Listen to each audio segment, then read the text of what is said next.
everyone, and welcome to Cosmic Conversations. I'm your host, Sheila Seppi, and tonight we have a special guest, Neil Gaur, who's going to talk with us about ancient Egypt. He's going to share information about the mystery schools. So I just can't wait. And it's awesome to have Neil and to have you here too, Alan, because we always give you guys a shout out and thank you. Tell people to be sure to click like on YouTube, subscribe. And also, I want to thank Bridget and all of the Awake and Ascending crew. Bridget, thank you so much for, sending us out over the airwaves and sharing with so many people. We're so gracious. But before we get started tonight, and before I have Alan to introduce Neil, we have a special song that's going to come right up for you guys. Let's go ahead and bring Susie on. Hey, Susie, thanks for being here. Oh, this is so exciting for me. The music is easy. It's the technological difficulties that I'm getting used to. But okay, here's a song for you. I hope it does you wonders. The question is why? Why are we here? To say our hellos and goodbyes and then disappear. Oh, this beautiful life, what is it for?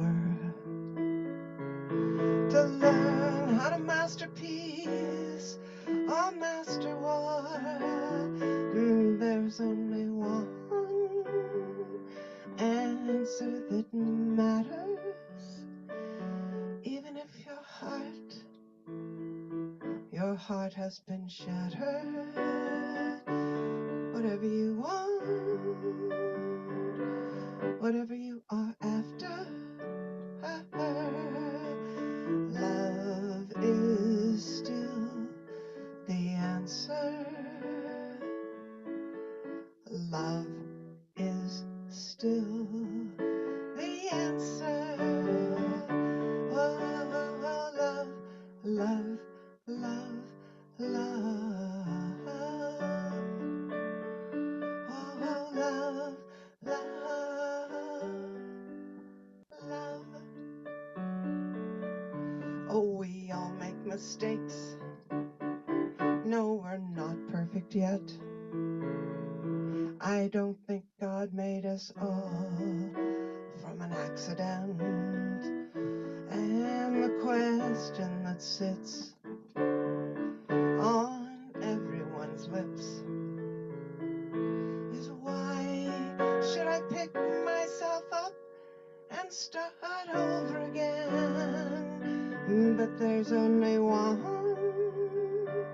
answer that matters. Even if your heart has been shattered, whatever you want, whatever you are after, love is still the answer. Love is still the answer.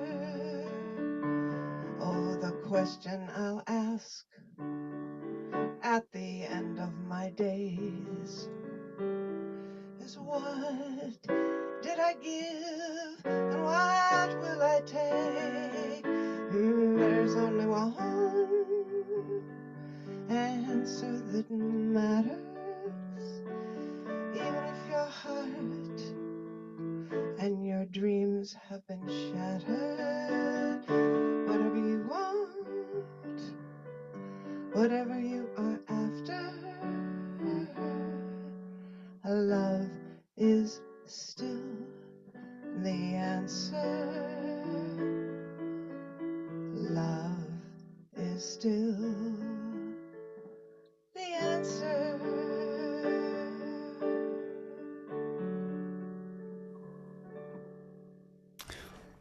Beautiful. Wow. That was so beautiful, So Susie. much.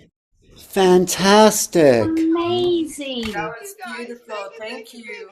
you. The music is easy. Lovely. So awesome. It is Su- really excellent. Susie, Thank you. Isn't that great? that I was better wanted to than the sing for original. Neil and Alan Doug. and Sheila for so long, but I have to learn the Zoom, all the Is technology. is Oh my God, it's hard. isn't I can sing, oh, but it was it's hard. amazing, Susie. Susie, Who they wrote love it on that? Did you Clubhouse. write that? No, I did not, but I've written some like it. But Jason Mraz, Mraz. Oh, he's got some Oh, good stuff. And he lives on a ranch with a bunch of musicians called the Maranch because he's Mraz. Anyway, thank you. I love singing for you. Anytime. amazing. Thank you so much, Susie. We'll have to have you come back on Monday night again now that you've got the piano figured out.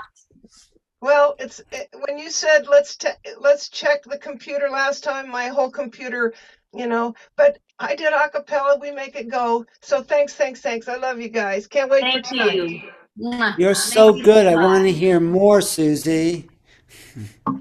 I promise.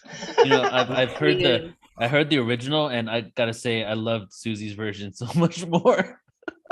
Wow. You like It's, did it like was I so was like good. iffy on that song, the original one, but when you just did it, I mean, not to be offensive to the guy that created it, of course, but the way you just like did it and performed was just amazing. Thank you so much. Wow.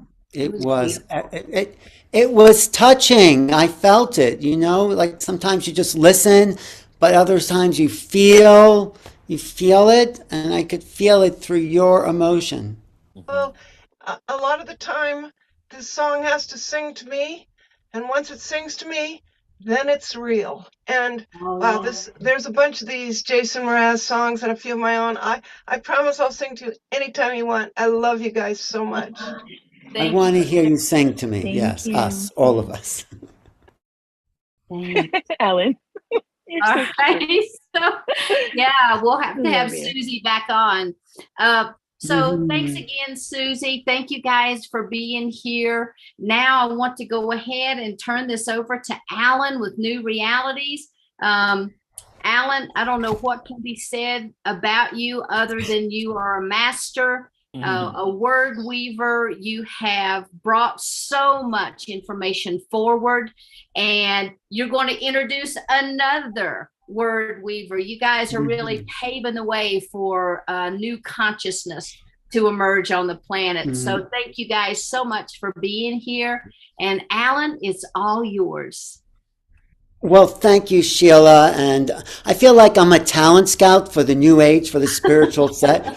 I just found another one with Susie, and then you, Sheila, and then putting you together with Neil. We have formed a triumvirate and big original conferences, online conferences that have never been done before, which is a sort of merger of all our collective awareness.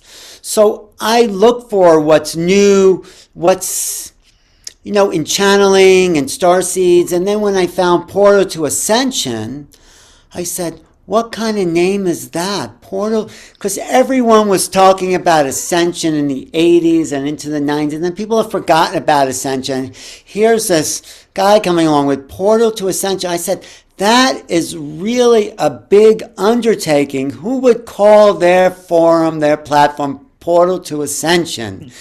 And then I went a little deeper, and I said, wow, this could really be what it says it is. And then I met Neil, and his enthusiasm is, in a way, the portal to ascension. His drive, his intelligence, his wanting to pull all the pieces together, like me and you, Sheila, as well, like making it academic, making it intelligent, bringing in pieces that were not in the old paradigm, and the old paradigm wasn't working. We needed new pieces to understand reality and stuff I've been looking for. So Neil, in just a few years, has accumulated so much wealth of information. I call information wealth. I call it abundance, because if you ever been to my apartment, it's all just full of books. And that's been my drive, collecting information. And then the portal to ascension is a portal to knowledge. It's a portal to awakening. It's a portal to ourselves. This is really the big thrust of our movement. How do we find out who we are?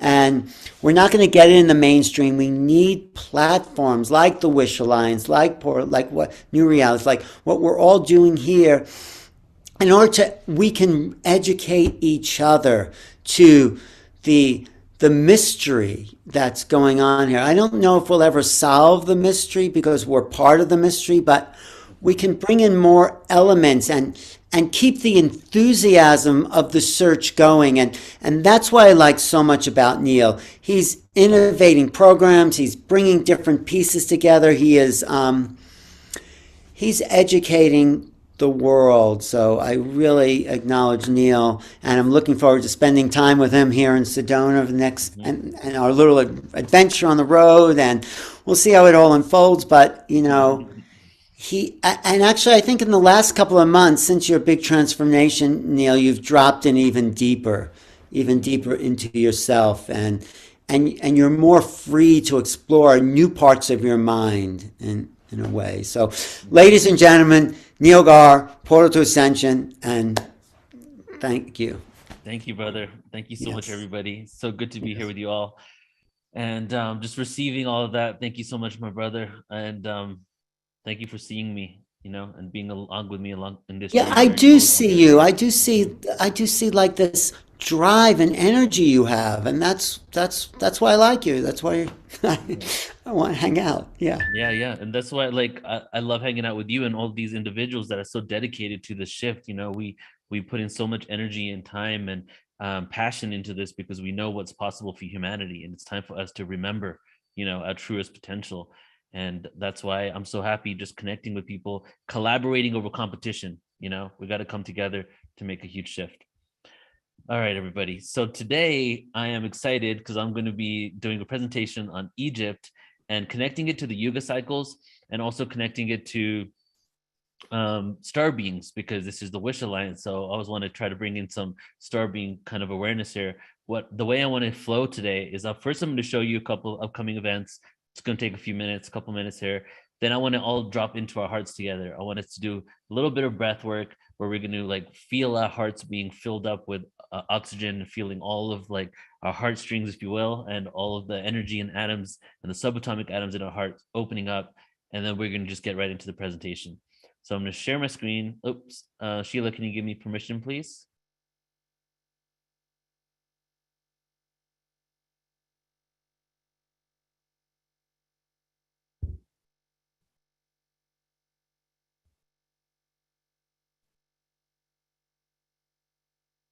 There we go. All right. So first one I want to tell you guys about is this Saturday is the Pyramid Knowledge Conference, which is kind of in alignment with some of the information I'm sharing today because I'm doing Egypt. And this is the second annual Pyramid Knowledge Conference where we're going to go deep into pyramid mathematics, ley line information, and the timeline, ancient history, how to use them for healing, all the way to how to make your fruit last longer using pyramid technology, really full circle event. And that's going to be coming up in 2 days from now. Some really amazing people. Dr. Sam will be there. And there's actually a tunnel in the Bosnian pyramids that people are going into and getting healed miraculously of all types of ailments, including Parkinson's, in complete remission. So he's going to be talking about the different types of healings that are occurring there. And then the next day, we're doing this free conference. On Sunday, April 3rd, we have this free event. It's called Psychology, Science, and Evidence Behind After-Death Communication and Near-Death Experiences. And that's going to be on Portal to Ascension YouTube. It's going to be on Zoom. We have 800 people signed up right now. So if you want to be in the Zoom room with all the energy of everyone there, you can sign up on the website. We'll also be on New Realities. But this has been on my to-do list for 5 years, doing an NDE conference. So it's just going to go next level. We're going to have therapists, doctors, nurses, all types of people, experiencers speaking about this and, going deeper into it. All right, so that's it for those events. Okay, everybody. So let's all just get comfortable. Really feel, I just literally drove for 10 hours and I arrived here 40 minutes ago, and I still feel good because I had a good sleep last night, and it was a great journey over here. But at the same time, after all that energy in the car, I want to drop into my heart personally, and I felt it would be a good thing for all of us to open up. Just be open to the information as we go galactic and cosmic with Egyptian awareness. So everybody, just get comfortable, and I want you to just close your eyes if you feel comfortable doing so, and just breathe normally, just getting relaxed. Just breathe normally. Breathe normally. Now put your hand over your heart. Put your hand over your heart. Feel your heart in your chest. Feel the blood pumping all over your body. Feel your hands throbbing with the blood pumping through from your heart, your head, your ears. Just feel the effects of your heart throughout your entire body. And just sit with that for just a moment. Really giving your attention to your heart. What does your heart say? How does your heart feel? And then on your next exhale, we're going to take a deep inhale through the nose. Deep inhale. And we're going to exhale it out and breathe it into the heart. Breathe out into the heart. And on the next inhale, feel it filling up your heart. Breathe in. Deep inhale, filling up your heart. Expanding your chest. And then let it go.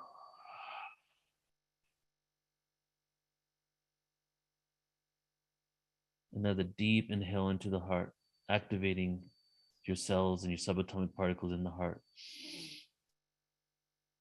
Holding it at the top of the breath for 3 seconds. And then letting go.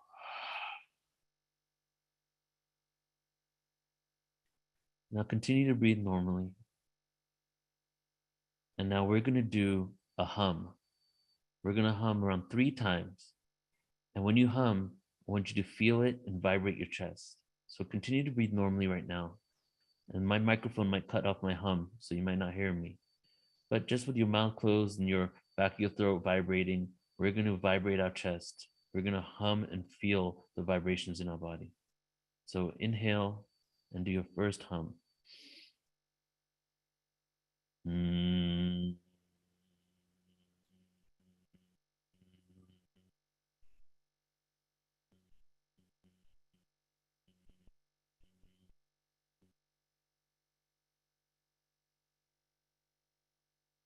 Another inhale.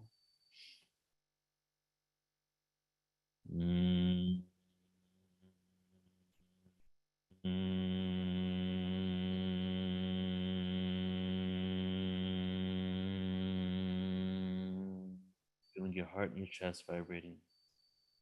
One more inhale.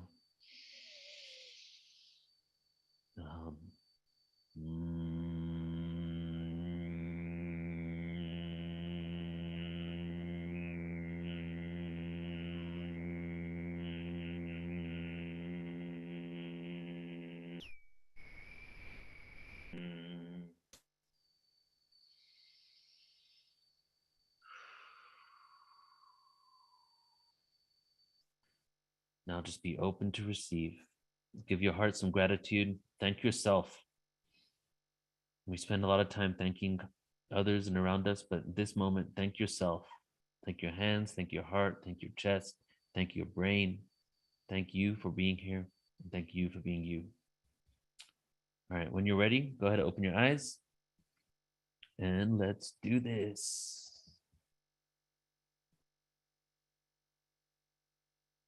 All right, guys. So the way I have it done is this is 3 presentations all put to one, because I've never done one full presentation on Egypt before, but I've put Egypt in many different presentations. So what I've done is I've cut pieces of 3 presentations together to create this one. And the first, so it's kind of cool because it's going to have multiple dynamics in regards to this topic. The first one here is my creation stories presentation, which I'm not sure if I shared other information from here before, the cosmic egg or anything like that. But here we're going to do creation stories of Egypt. Then the next one is going to be the sound and frequency connection of Egypt. And then we're going to end with the Pythagorean portion of my Pythagoras presentation, specifically on Egypt. And hopefully none of you guys have seen all these. I think some of you might have seen the Pythagorean one, but there's definitely going to be new elements if you've seen, some of these presentations before or just some of it in general. Let us begin.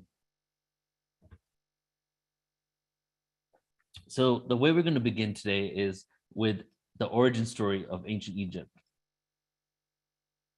Let me just move this out the way. Okay. So in this presentation here, I went over 300 different origin stories just to try to draw comparisons and connections to see if there's any similarities in these ancient texts. And one of them, of course, was the Egyptian text. So before we get into all the other information, I think it will be a great opportunity to lay a foundation just to give you some context of ancient Egyptian / Kemetic wisdom and what they believe the story of their origin was, or the humanity on planet Earth. Before creation, according to Egyptian mythology, only darkness embraced the primeval ocean, out of which life would come. When the breath of life was strong and ready, the entity called Atum decided it was time for creation to begin. An island emerged from the water to support this divinity, who manifested itself in the form of Ra, the sun god of Egypt. On a primeval hill, Ra created himself out of the first gods, Shu, which is dryness and air, and his partner Tefnut, which is humidity, who would engender other gods to complete the cosmos, Jeb, the earth god, and Nut, the sky goddess. In turn, those two birthed the principles of life, namely Osiris, the perfect being, who eventually would rule over the rest of the world, which Ra was busy creating by naming the elements. Humankind came from the tears of his eyes.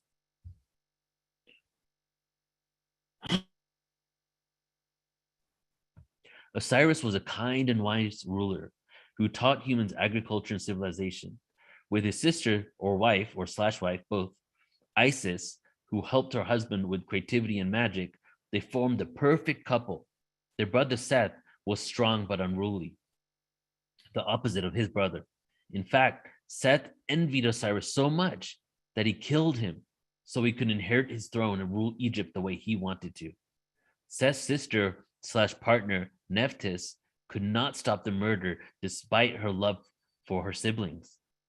Killing Osiris, though, didn't end up being such a bad idea because Osiris was resurrected.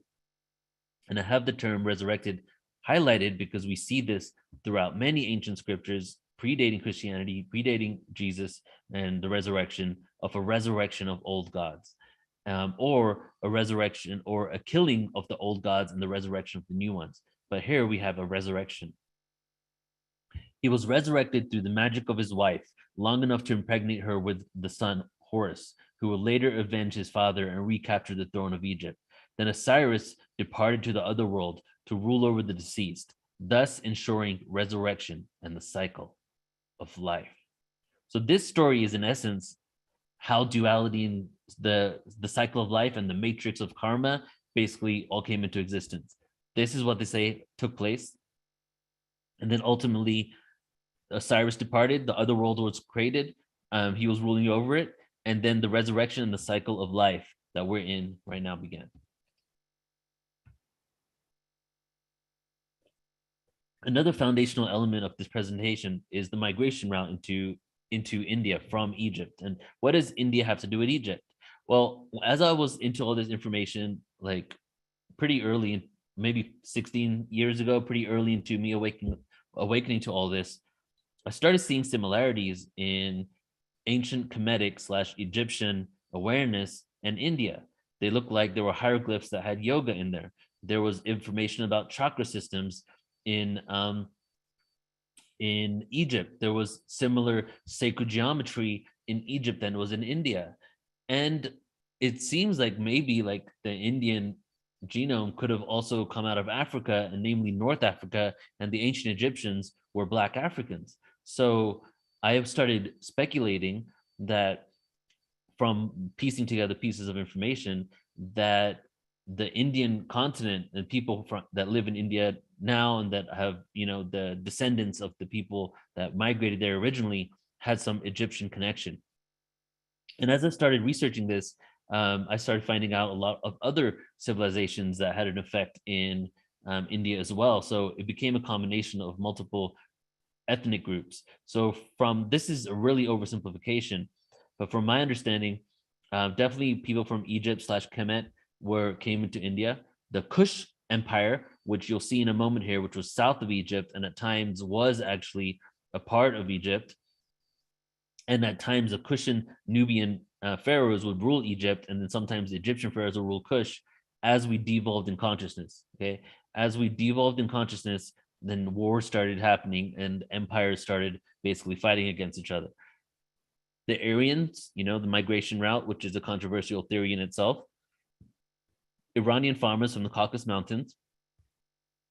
Mesopotamians, because what some people don't realize is that the Indus Valley civilization coexisted at the same time as Egypt, at the same time as Chinese emperors, and at the same time as Mesopotamian and Babylonian civilizations. So, and they were all just around each other in one big area. So to think that they didn't migrate to each other, share information and all that, would be ignorant to really believe that, because they all coexisted. Some of them overlapped for like 1,000 years, and they were just neighbors to each other. So Mesopotamia was directly north of the Indus Valley civilization, which is in modern day Afghanistan area. So that, that in itself was probably a migration that occurred from people in that area. And then Mongolians, they say, I think like 75% of everybody on the planet has some Mongolian in them or something, because they went around basically everywhere in the known world at that time. So there was definitely a migration that occurred to the Hindu Kush Valley, creating the Indus civilization. But it looks like the Indus Valley civilization could have been a combination of multiple cultures. And one of them was the offshoot of the Egyptian kingdom called Kush. And then eventually they began migrating south into India. And when they migrated south into India, there was already a population of people there that most history books and historians and scholars don't even really take the time to research. But there was already civilization in India. Instead, they say the Indus Valley civilization was the cradle civilization for India, but really it was integrated with what was already there. And here are some migration routes. And you can see, okay, here's Egypt. You can follow my cursor. Here's Egypt. And then we have all the way south of Egypt that used to be part of the Egyptian empire as well. We have Kush. So right where this arrow is, we have the Kush empire. And this arrow right here, hopefully you can see this, is actually the migration route from Kush over the Red Sea, through Yemen, over here into modern day Afghanistan in this valley right here, right?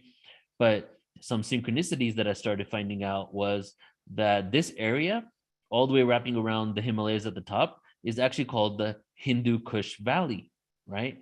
So who gave it its name? Well, it's very synchronistic and interesting that these Kush people were living down here. They were, used to be part of the Egyptian empire and then broke away. They possibly migrated up here into the Indus Valley civilization. And then the name of the valley actually ended up having the word Kush in it. And the word Kush in Sanskrit and Hindi means happy. The first ever strain of cannabis was found in this area. And guess what the name of the strain of cannabis was? The first ever cultivated out of China, right? I'll give you the history of cannabis in a second. But out of China, the first ever cultivated cannabis was around 2,900 BC from this area in the Hindu Kush Valley. And the name of the strain was called Hindu Kush.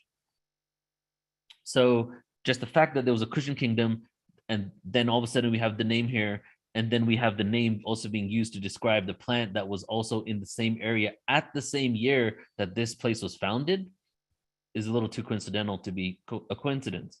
Cannabis was actually cultivated in China 20,000 years before that, and didn't really see a migration out of China of cannabis until 2,900 BC into this area right here. which is why Shiva has cannabis in his drink, bhang, and hashish and cannabis in general has been a part of Hindu culture for thousands of years. And here you can see again a map of the Egyptian Empire and the Kush Empire. So again, this whole area was Egyptian Empire. The Kush and Egyptian kingdom split from each other. And then Egypt was at war with Kush. Kush was losing the war. They escaped. They went into Indus Valley civilization. And then, boom, here we go, Indus Valley civilization. So here is the last migration route. And this is where it was. We've probably heard of Mohenjo-daro, but Mohenjo-daro was actually only just one city. The capital of the Indus Valley civilization was Harappa. And this whole area was larger than Egypt, larger than the Chinese Empire, and larger than Mesopotamia, right? The Sumerian and the Babylonians over there. And not only that, we cannot find any evidence of a hierarchical structure. No evidence of a hierarchy. So this gets into, let me just do a little Google search here for you guys. Yuga cycles.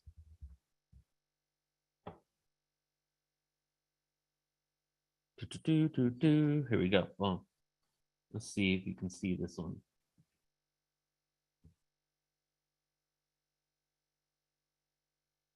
Got to get the right dates. Okay, boom. So we get into this area right here. Man, I want to see this better. Okay, here we go. All right, Yuga cycles, evolution and devolution of consciousness. Okay, so we see the Indus Valley civilization popping up around 3000 BC, 2900 BC at the Dwapara Yuga. So this is the Yuga cycle when we fell from the Silver Age to the Bronze Age. This right here is the Dark Ages that we just exited in 1700. So it looks like in Treta Yuga, most of the civilizations were actually attempting to mimic a not so hierarchical structure, where there was more equality. As we started devolving from the Silver Age, getting closer to the Bronze Age, hierarchical structures started getting created. We enter the Bronze Age, and now we see the heyday of the cradle of civilization. We see a lot of activity in Egypt, in China, in Babylon, Sumer, Mesopotamia area. And then we see armies being built, and we see buildings being branded after their craters. But the Indus Valley civilization that popped up around just before this is the mature phase. So around 3100, 4000 BC was right at the cusp, at the shift from one cycle to another. So my theory is that the IVC, the Indus Valley civilization, was actually an experiment of how to maintain Treta Yuga, Silver Age consciousness when we're in the Dwapara Yuga, Bronze Age consciousness. The rest of the civilizations entered the Bronze Age. The Indus Valley civilization was a migration of all these individuals that attempted to live in the old ways, which included a whole different idea of hierarchy and more like facilitators and equality.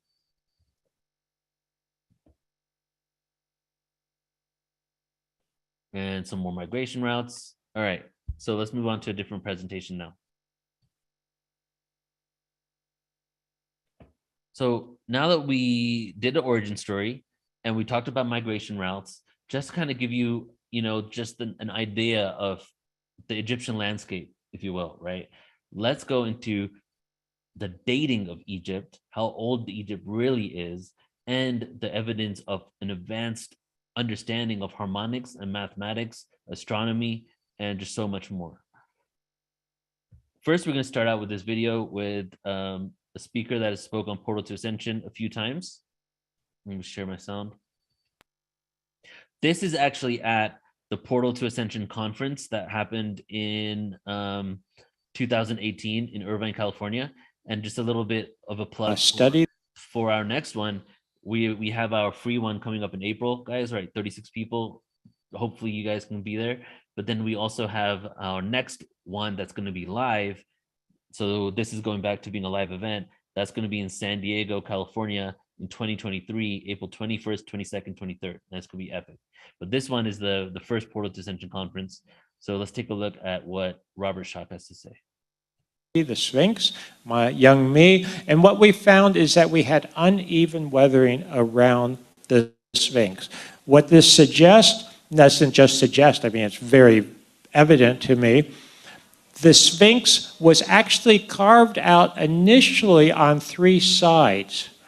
Then it was later fully carved in the back. This level of weathering, which is much more shallow in the back, is compatible with and compares well with the subsurface mineralogical changes, so that's what I'm talking about when I'm talking about subsurface weathering, that we have for other Old Kingdom, dynastic, 4th dynasty tombs and structures that are supposedly contemporaneous with the original Sphinx. Does everyone follow? The fact that you have much, much deeper weathering around the other 3 sites indicates that this was carved out earlier. The body was carved out earlier. And actually what happens when you look there is that initially, you see how you have the older weathering here? The Sphinx was only carved down to this point approximately initially, so it emerged out of the bedrock, and then I believe in the 4th dynasty, about 2500 BC, they were not carving the Sphinx originally, they were recarving parts of it, including the head, sometime in dynastic times, along.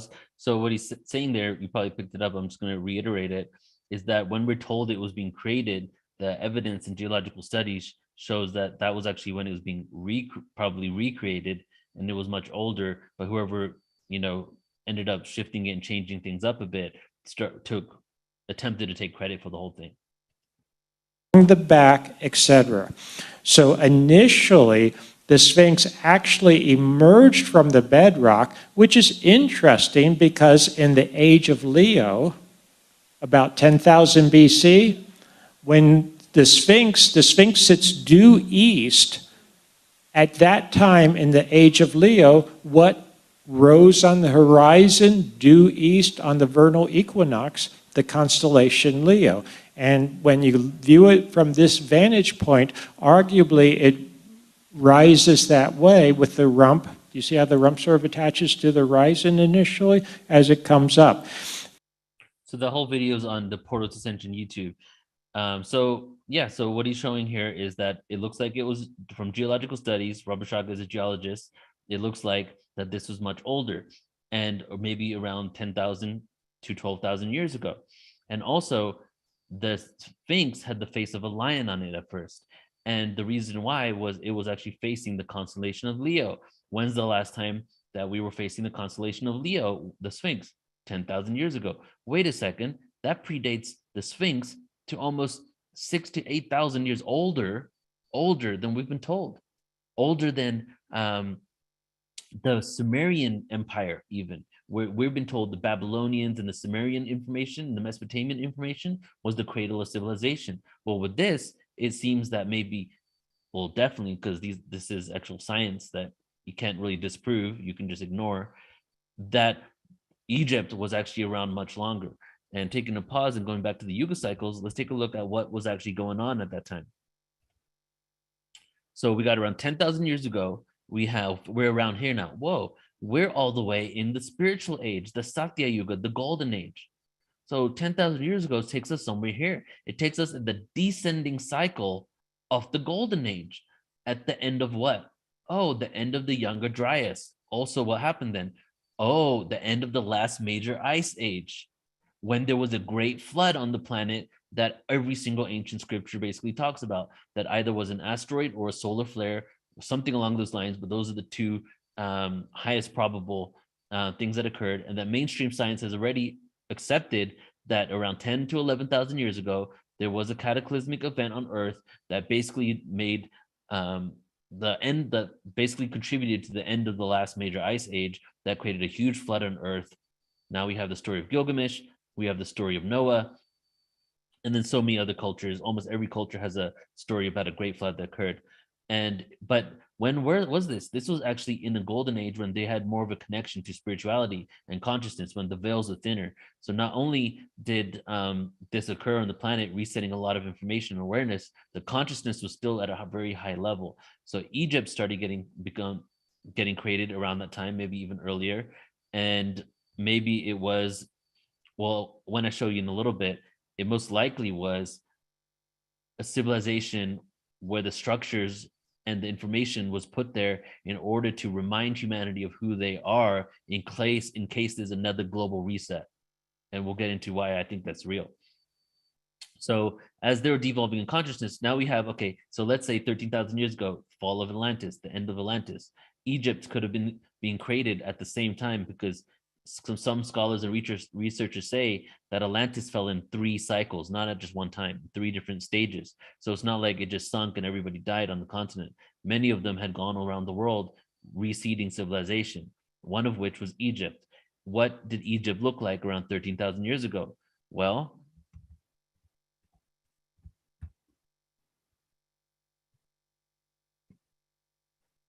$13,000 years ago, guys, this whole area was a lush oasis. This area from here all the way to here, Portugal area, all the way from here, Antarctica, all the way to North Africa, or to Central Africa, was frozen. Why? Because they were in an ice age. The only moderate climate with lush, beautiful temperature around the whole world was the strip around here, going through the Sahara Desert, going through the Indus Valley area, going through Mexico. So when this was an occurrence, it was the perfect place to go and start actually creating civilization. It was a very livable area at that time. And now, because of the fact that it's the desert has had an effect, unfortunately, preserving a lot of these structures. All right. So also, there are actually, and you can find information on this on the Pyramid Code on Netflix, where a lot of my colleagues, people we've had on Portal to Ascension, are on this, including Robert Schoch, is that underneath the pyramids on the Giza Plateau, there are aqueducts underneath it. When we do geological studies to see how the positioning of the Nile River around 10, 11, 13,000 years ago, right around the time this will happen, when we start doing geological studies for that, we realize that the Nile River was actually on the other side of the pyramids in the Giza Plateau, that through geological shifts, it's now in a different location. What would happen is that every now and then, I'm not sure what seasons, but during specific times of the year, the Nile River would overflow. And when it would overflow, the water would actually enter the aqueducts at the bottom of the pyramid. And you can see kind of like an example here. Let's say underneath what this tube is, there is aqueducts. Now, when the water goes into the aqueducts, there are actually copper rods in the aqueducts, basically just stuck into the aqueducts, going up into the pyramids. So what is occurring here? Well, the water goes underneath the aqueducts, creates an electrical current. The electrical current gets picked up by the copper rods, and then the copper rods takes that energy, that electricity, into the pyramid, into a hollowed out tube. And then in certain chambers, it's speculated that sounds and vibrations would come out based on the electrical current utilizing the natural frequency of the earth. This also goes with the whole theory that the pyramids were actually some sort of power plant, some sort of energy generating device, rather than tombs, which I feel probably everybody in here already doesn't believe that story. And there were pharaohs that used them as tombs later on, and then started creating their own pyramids for tombs because of the antiquity of how amazing pyramids are, and the fact that that whole structure connects you to the divine. But these original ones definitely weren't created for, just to bury the dead. So what are some possibilities that sound was used in Egypt? There's a papyrus that was found in Egypt from around 2600 BC. It states that the pyramid of Giza was created in 20 years. The pyramid contains 2.3 million individual blocks of stone, meaning one block would have to be laid every 5 minutes of every hour, 24 hours a day for 20 years. Well, what's the problem with that? Each block weighs at least 2 tons. That's 1,764 pounds of stone being laid every day for 20 years. So this is one of the reasons why people think that the pyramids weren't just created by slaves or or just chisels and ramps, right? So some people say that, well, especially if these pyramids were created in this golden age of consciousness, who knows what kind of technologies they were able to tap into utilizing their own body avatars. Levitation is a possibility, or they weren't built in 2600 BC and there was some other technology, right? The Egyptian language as well was created in a way to emphasize certain frequencies. Vowel sounds were considered so sacred that they didn't have them on any of the hieroglyphs. The hieroglyphs are all consonants. Sound frequencies generated by aqueducts, like I just showed you as well. So that one's just talking about the one about the aqueducts and the power, the electricity going to the pyramid. So there was an experiment conducted by a guy called Tom Danley. It was in the king's chamber of the Great Pyramid and in the chambers above the king's chamber that suggests that the pyramids were constructed with a sonic purpose, just like many, many ancient structures in the world. Danley identifies 4 resonant frequencies or notes that are enhanced by the structure of the pyramid and by the materials used in its construction. The notes start from an F-sharp chord, which according to ancient Egyptian texts were the harmonic replica of Earth. Very interesting. Pyramids on ley lines, aqueducts utilizing the Earth's natural frequency, F-sharp, which the Egyptians believed was the harmonic replica of Earth. Are you seeing the connections? Moreover, Danley's test shows that these frequencies are present in the king's chamber even when no sounds are being produced. Wait a second. Let me say that one more time. Danley's tests show that these frequencies are present in the king's chamber even when no sounds are being produced. What? How does that happen?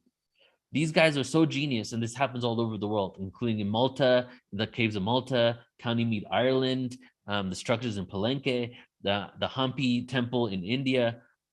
These structures are designed to emanate the frequency no matter if there is sound or not. Even if you can't hear it, the frequency still emanates from the walls.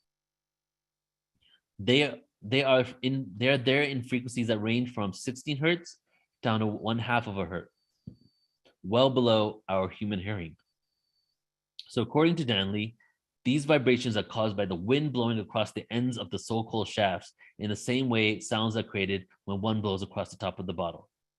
So just the wind, they knew how to create structure that would emanate a specific frequency, 4 frequencies in this case, and that the wind itself would make that happen.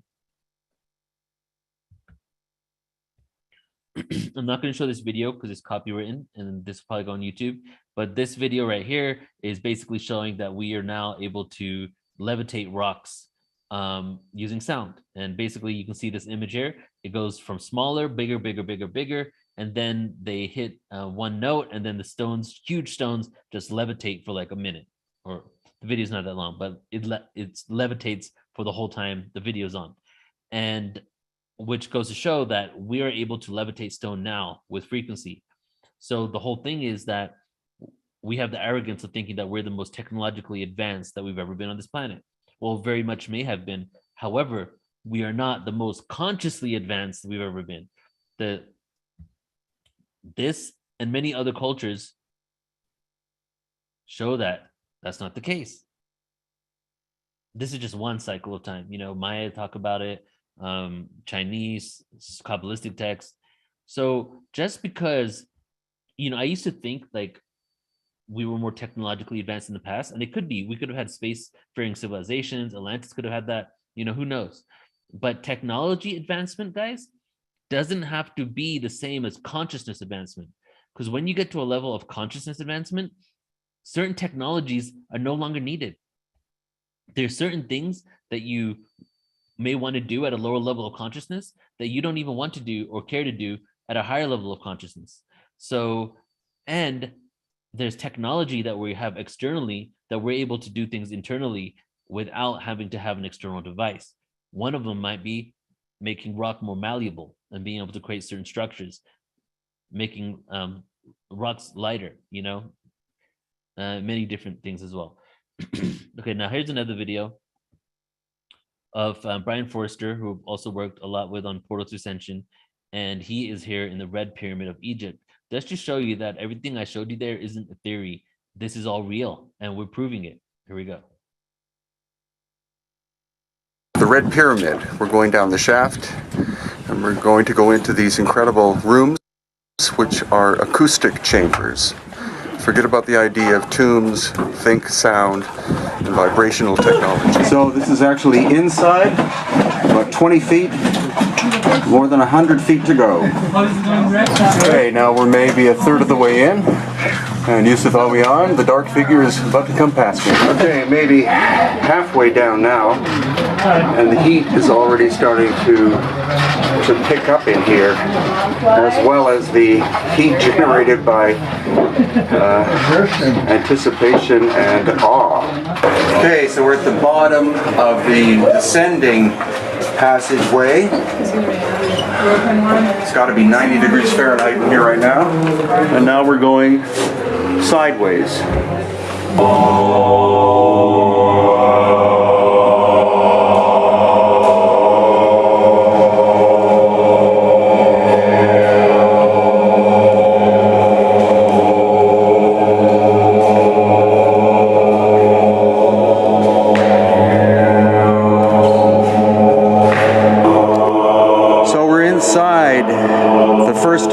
Of the main chambers of the Red Pyramid, and it is tuned to A.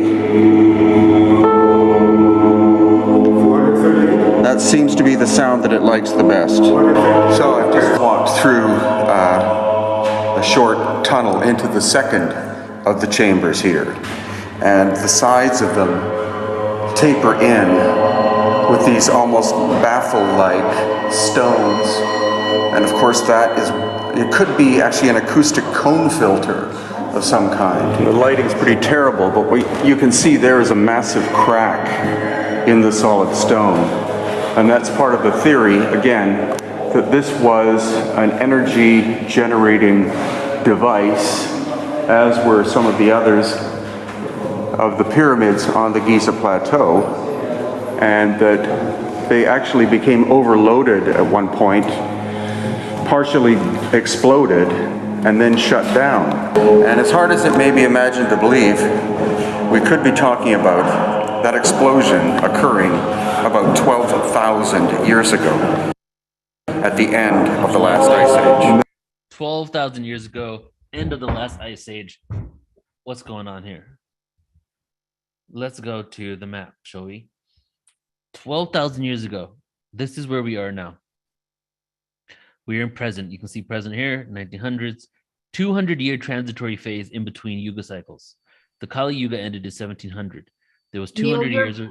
Your video's not playing. Sorry. There you go. Thank you. There was a 200-year transition cycle, and then in 1900, we fully emerged into the energy age. Energy age, that's interesting. What did we discover in those 200 years? Light, electricity, atoms, Newtonian physics. And then what did we find when we exited 1900 and went into the energy age? Subatomic energy, quantum physics. So what is our goal of this age? To master energy, not only externally, but internally. So let's go back 12,000 years.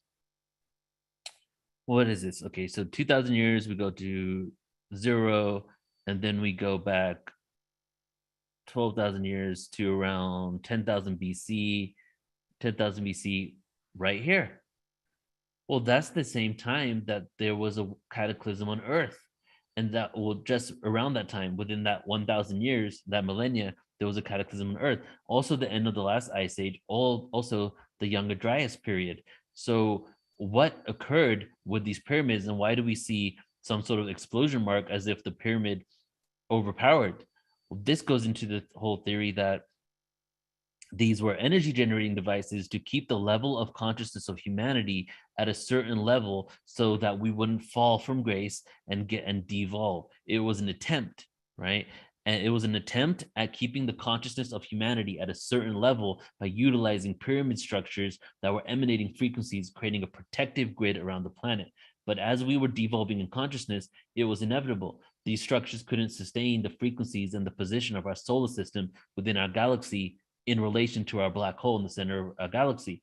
And because of that, I feel, and a lot of other people do too, but just piecing together a lot of jigsaw pieces here, is that these pyramid structures started overpowering and couldn't work at a certain level of our devolution, but they had worked for some time before that, which is why some people also believe that these pyramids are coming back online now, since we're on the upturn in consciousness.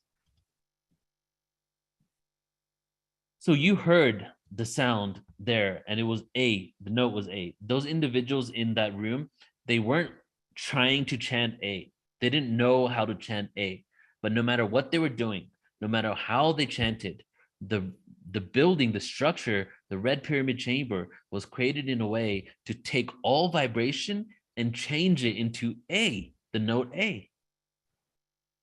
That is very interesting.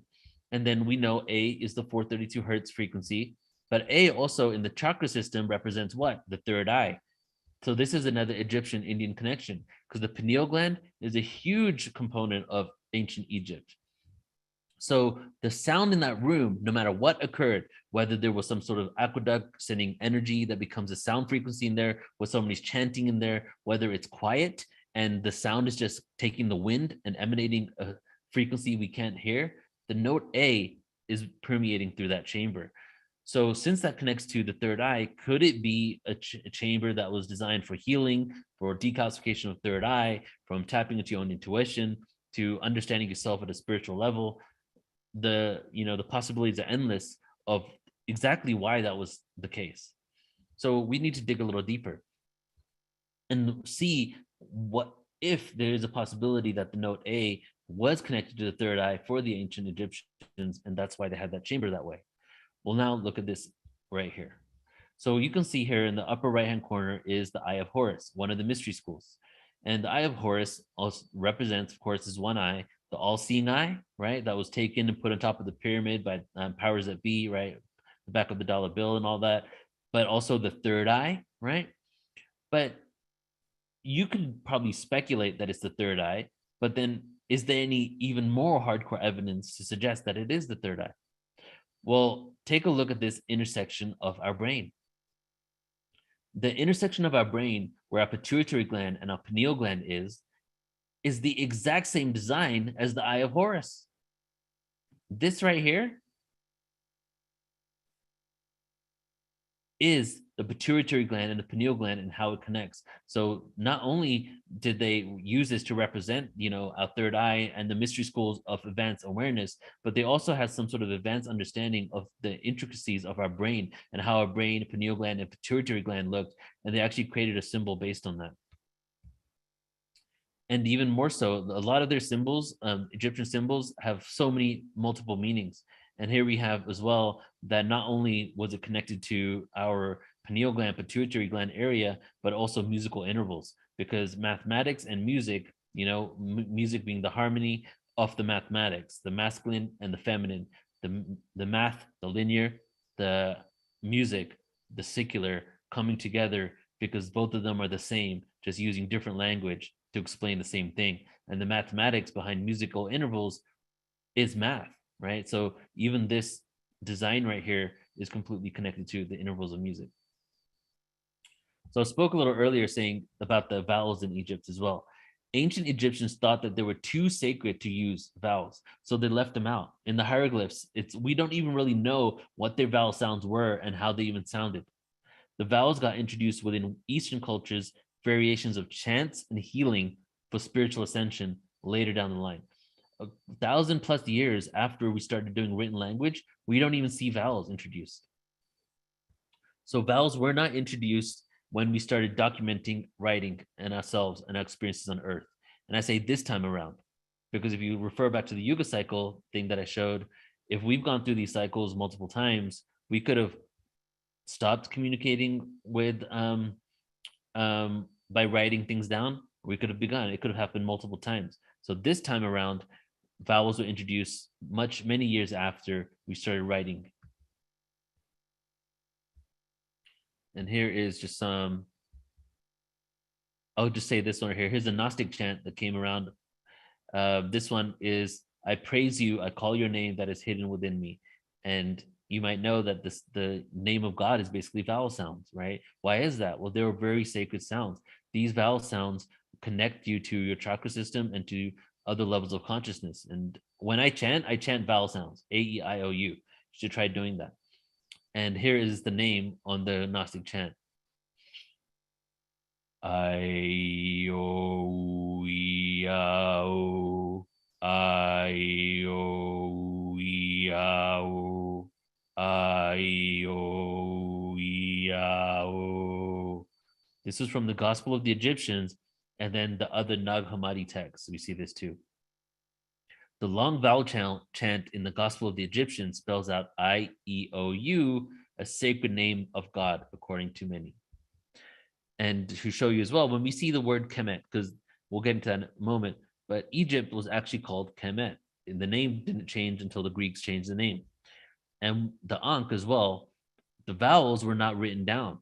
So Kemet was actually written down KMT. Ankh was actually written down NKH.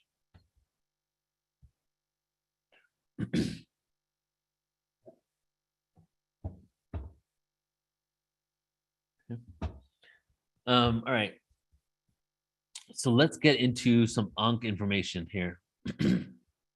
So this is the Egyptian Ankh. You've probably seen it. This is what it looks like. We see evidence of it about going all the way back for 9,000 BC. And the N equals the wave, and the KH, because remember the A was silent, equals matter. So wave and matter.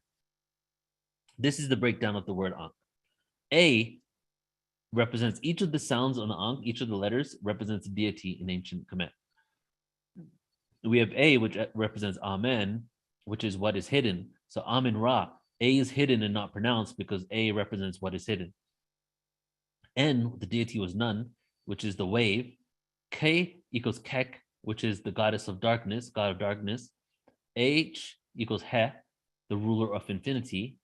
So this right here was the most ancient symbol of a code of sounds and primordial deities.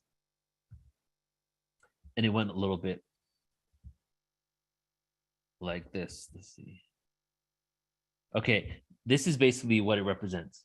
This expression represents a wave, N, traveling at infinite speed, which is the He, separating darkness, which is the K, creating a hidden Amen. That's the equation. So basically, the wave, the frequency, traveling at an infinite speed, space-time, separating the darkness, creates a hidden Amen, which is the A. And those are each of the letters. So what this represents is how everything was created. The frequency, the wave, traveled at an infinite speed, it separated the light and the darkness, and it created the A, the Amen, the hidden world. So the A in the word Ankh is our dimension, the hidden holographic projection of consciousness. And the Ankh was actually the premise for a tuning fork for, what we use now in regards to healing with tuning forks, especially the fact that it actually has utilizes the Pythagorean scale. And as you're going to see in a moment here, Pythagoras got this information from Egypt. All right, so now we're on the third presentation, everyone. And this is the last one here. So this is a portion of my presentation on Pythagoras, just to now show you, like, I've given a lot of foundational information about Egypt, context about the times, but now we're gonna get into even more mathematical geniusness, if that's the word, of the Egyptians. But first, we're gonna talk about the Pythagorean theorem. And why do I have it crossed out? Well, there's no doubt that this theorem originated from other ancient civilizations. So calling it the Pythagorean theorem really isn't true because he didn't find it. And it's okay, Pythagoras didn't try to say that he did either. Humans after him told everybody that he made it. So don't hate on Pythagoras. There's an Egyptian connection to the placement of the pyramids with the Pythagorean theorem that you're going to see in shortly. There's a tablet from ancient Babylon, and in Chaldean 626 BC to 339 BC in the Neo-Babylonian Empire. These are all places we see the Pythagorean theorem. And we also see from 800 to 400 BCE evidence in India and the sutras, all places that Pythagoras was actually traveled to. All those places I just mentioned, it's been documented that he traveled there, and he was initiated into the mystery schools. Plimpton 322 is a Babylonian clay tablet, notable as containing an example of Babylonian mathematics. This tablet, believed to have been written around 1800 BC, around 1200 years before Pythagoras, has a table of 4 columns and 15 rows of numbers in the cuneiform script of the period. This tablet lists two of the 3 numbers in which are now called Pythagorean triples, integers a, b, and c. A method of constructing such triples is a significant early achievement of humanity, known way before Greek and India. Here it is. This is where one of the places it came from. And just a little cool Google map to show you it would take Pythagoras 406 hours on foot to go from his hometown to Babylon to get that awareness. Okay, here's another video. We only have like 15 minutes left and we'll be closed with this presentation. So this one now is going to show you the connection of the Pythagorean awareness to Egypt, because now we're going to take the last 15 minutes, get back to Egypt and all the awareness that Pythagoras got from there. And this one in particular is about the Pythagorean theorem. The Pythagoras theorem. The African origin of the Pythagorean theorem. Pythagoras was a Greek philosopher who is said to have lived around 500 BC, and is credited by most Western educational institutions with the development of what they call the Pythagorean theorem, the mathematic equation which expresses the relationship between the sides of a right triangle, where the square of the hypotenuse of the triangle is equal to the sum of the squares of the other 2 sides of the triangle. The Pythagorean theorem is also known as the 47th problem of Euclid, because Euclid, who is said to have lived several hundred years after Pythagoras, and is called the father of geometry by Western educational institutions, worked on solving the ratio 3-4-5 Pythagorean triple. If the first 5 numbers, 1, 2, 3, 4, and 5, are squared to yield 1, 4, 9, 16, and 25, then subtracting each square from the next yields the sequence 1, 3, 5, 7, 9. However, it has long been suspected that the Pythagorean theorem, and the proof of the Pythagorean theorem, existed thousands of years, contains tables inscribed with Pythagorean triples. In his collection of essays entitled Moralia Volume 5, the Greek essayist Plutarch comments on the ancient Egyptians' knowledge of the 3-4-5 Pythagorean triple, and its relationship to the sides of a right triangle expressed in ancient Egyptian symbolism by saying, "The upright, therefore, may be likened to the male, the base to the female, and the hypotenuse to the child of both, and so Asar may be regarded as the origin, Aset as the recipient, and Heru as perfected result. 3 is the first perfect odd number, 4 is a square whose side is the even number 2, but 5 is in some ways like its father, and in some ways like its mother, being made up of 3 and 2. In the book Stolen Legacy by George G. M. James, it is argued that Pythagoras was shown proof of the theorem by the ancient Egyptians. It states, Pythagoras traveled to Egypt and was taught geometry by the Egyptian priests, and made to sacrifice to the gods, before they showed him the proof of the theorem of the square of the hypotenuse of a right-angled triangle. Pythagoras did not discover this proof, and it is misleading to name the theorem after him. The book Stolen Legacy also states, we have the statements of Plutarch, Demetrius, and Antisthenes, that Pythagoras founded the science of mathematics among the Greeks, and that he sacrificed to the Muses, when the Egyptian priests explained to him the properties of the right-angled triangle. Pythagoras was also trained in music by the Egyptian priests. The proof attributed to Pythagoras is very simple, and is called a proof by rearrangement. The 2 large squares shown in the figure, each contain 4 identical triangles, and the only difference between the 2 large squares is that the triangles are arranged differently. Therefore, the white space within each of the 2 large squares must have equal area. The triangle in figure 1 can be rearranged to create figure 2, and equating the area of the white space yields the proof attributed to Pythagoras. So, is there any evidence that a proof by rearrangement for this theorem is available in ancient Egypt? Well, since we are talking about... All right, so now pay attention to this. Is there any proof by rearrangement? You just watch the rearrangement of those squares, right? In Egypt, can we rearrange anything in Egypt to have the same effect? Triangles, let us look to the pyramids of Giza, the 3 giant triangular structures built by the ancient Africans in Egypt 2,000 years before Pythagoras was said to have been born. From above, if we rearrange the pyramids of Giza, we see evidence of the proof of the theorem. The base of Menkare's pyramid is 51.7 cubits, the base of Khafre's pyramid is 107.6 cubits, and the base of Khufu's pyramid is 115.2 cubits. Plugging into the equation, we see that the mathematical result, 119.4, is a statistically significant reasonable approximation, a difference of 4.2 cubits, only 3.5% error. Considering that the outer casing of the Giza pyramids have been removed, and the wear and tear on the pyramids over the thousands of years, then this may account for the discrepancy. Given this evidence, it does not seem right to you builders, architects, and engineers. Ptah was a patron deity of builders and craftsmen, and Horus, as Hirabahutet, was a patron deity of blacksmiths and workers in metal, the great chiefs of the hammer. Additionally, Ptah and Asar were combined in Egyptian mythology, and both Ptah, as Asar, and Horus, are present as the upright and hypotenuse of the previously mentioned 3-4-5 right triangle ratio, represented by Asar, Aset, and Hiru, in Egyptian symbolism respectively. Considering the aforementioned phonetic and symbolic relationships of Ptah and Horus to Pythagoras, then the proposition is put forth that the Pythagorean theorem should henceforth and forever be known as the Ptah-Horus theorem. All right, so hopefully you guys caught the amazingness of the fact that the 3 pyramids in the Giza Plateau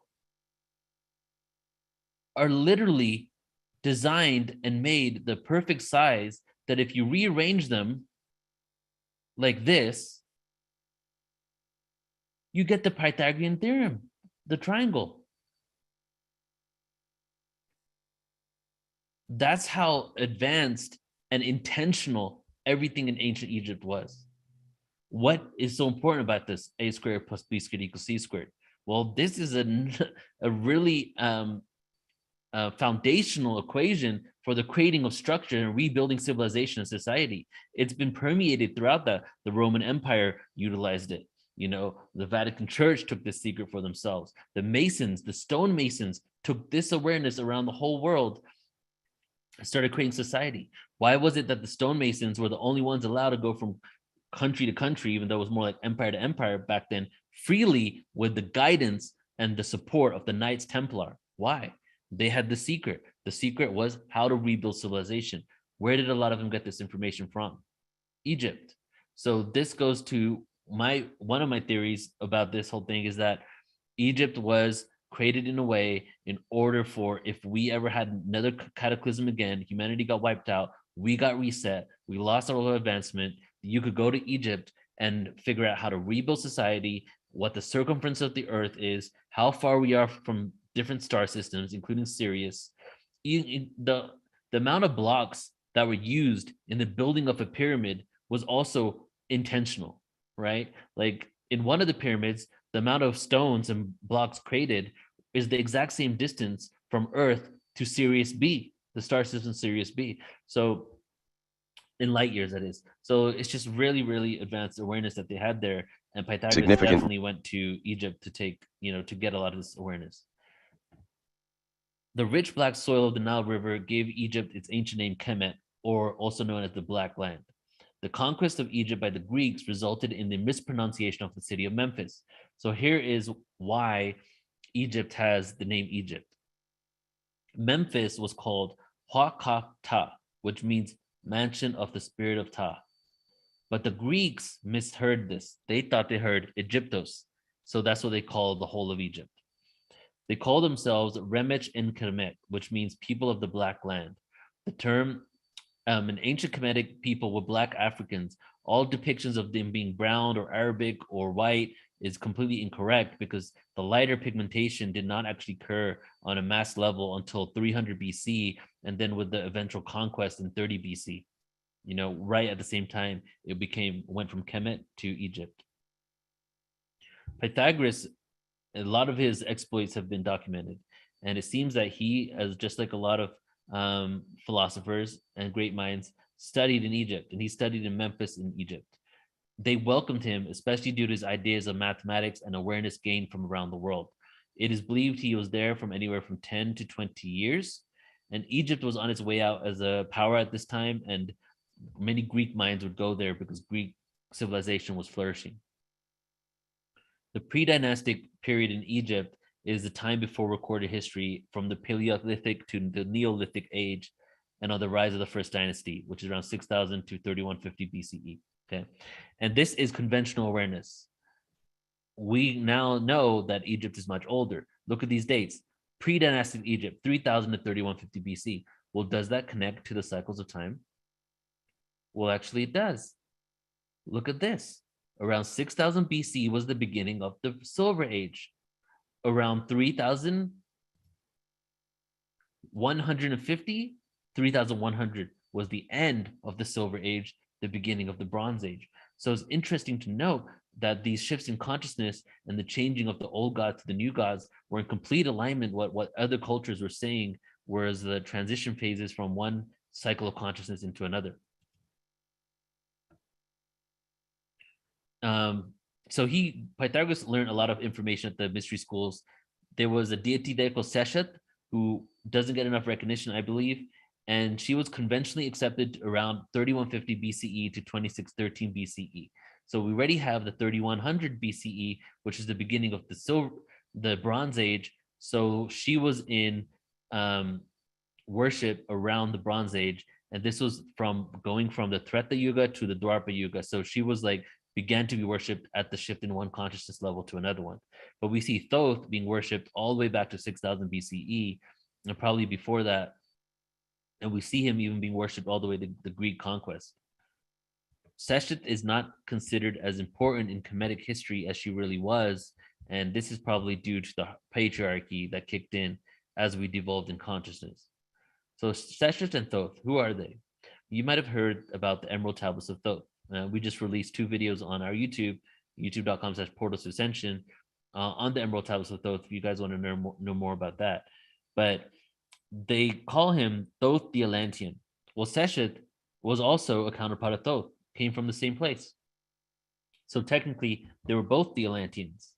They were known as the gods of writing, astronomy, mathematics, geometry, medicine and botany, weights and measures, architecture, knowledge, and science. All topics that Pythagoras just happened to be interested in. Seshat and Thoth were male and female counterparts. She invented writing and he basically taught it. Seshat had what was called the number cults because she was the number person, right?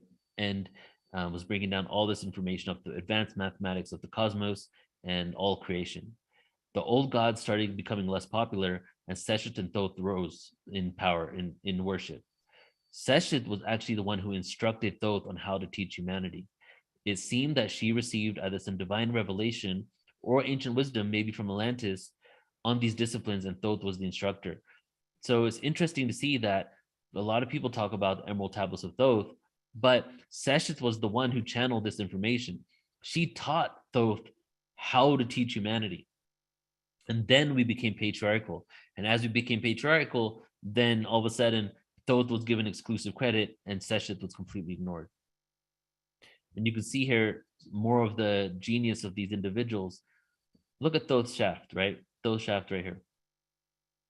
The tilt of Thoth's shaft right here is the exact same tilt as the tilt of the Earth's axis at 23.5 degrees. And in between, right here, there's a 6-degree difference between his first shaft right here and the second one, the staff. First staff and the second staff. In between these two is 6 degrees, right? So we got 23.5 degrees connected to this right here. We have the Ankh right here put up to somebody's nose. We have this symbol here that looks like kind of a Masonic symbol. And then we go into the Masonic symbolism. Here's the most commonly known, right in the middle, Masonic symbol. We actually have the tilt right here of the Earth's tilt and the staff of Thoth in this symbol. This upper part right here is actually at 23.5 degrees. Other side, 23.5 degrees. But not only is that the tilt of the Earth, but the pyramids on the Giza Plateau are also at 23.5 degrees. So there's some consistency of not only telling us all the other information about civilization, how to recreate society, but also telling us what the tilt of the Earth's axis was. And the difference between the inner part of the symbol and the outer part of the symbol right here, you can follow my cursor, is 6 degrees, the exact same as those staffs. Like, what is going on here? And even this, what does this remind you of? This Masonic symbol. You may have seen this symbol before and not really understood or figured it out. But as you can see when we saw the Ptah horse video, these are the bases of every pyramid on the Giza Plateau, creating what? The Pythagorean triangle, symbolized by what? The Masonic order, who came from where? The stonemasons, who got this secret from who? Pythagoras. Boom. Egypt, Pythagoras, mystery schools, understanding this awareness, taking it to Italy, hijacked by the Romans, given to the free stonemasons. Stonemasons become the Freemasons. Freemasons become the Illuminati. Boom. And now we're here today. And this symbol right here is let no one ignorant of geometry enter my door. That was above Plato's school. And he was a huge Pythagorean. And here again, like even the dollar bill, right? On the pyramid on the dollar bill, 23.5 degrees. Hidden in plain sight. We have the Temple of Seti at Abydos. No symbols anywhere, no hieroglyphs anywhere, except the flower of life. The Vesica Pisces.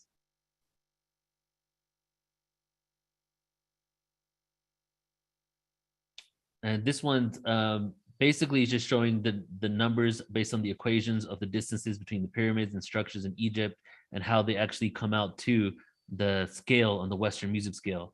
256 equals C, 192 equals G, all the way, 432 hertz equals A. This is the Pythagorean scale. The Pythagorean scale came from ancient Egypt. And here are the numbers. A squared, B squared, C squared, 216, 288, 360.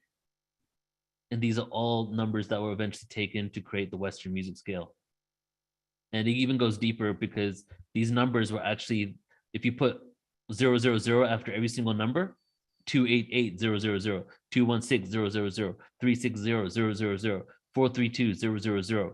Now you have the length of the kings on the Sumerian kings list of how long each king lived. So this information, these numbers were in multiple cultures at the same time. Here is the flower right above Shesha's head.